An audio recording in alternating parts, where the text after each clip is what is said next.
আপনারা দূর দূরান্ত থেকে কষ্ট করে এসেছেন সেই ভোরে। কাজেই আমি আগামী দিনের আবার কর্মসূচি আমরা যেটা নিব, আগামী শনিবারে, আগামীকাল শুক্রবার আমরা কোনো কর্মসূচি নিব না।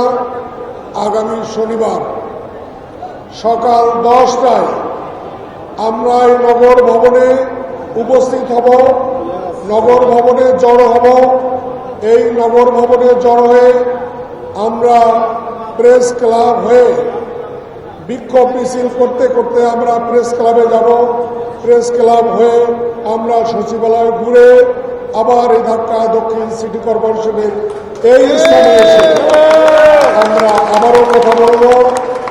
আবারও আমরা সবাই একত্রিত হয়ে আমাদের মনোভাব প্রকাশ করব। ইশরাক হোসেনের শপথ পড়ানোর অবস্থা কি তা আপনাদের জানানোর চেষ্টা করব। সে পর্যন্ত আপনারা সবাই ভালো থাকবেন।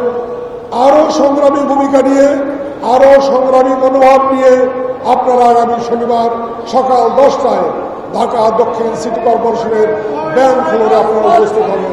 ধন্যবাদ সকলকে। আল্লাহ হাফেজ। বাংলাদেশ জিন্দাবাদ। ধন্যবাদ।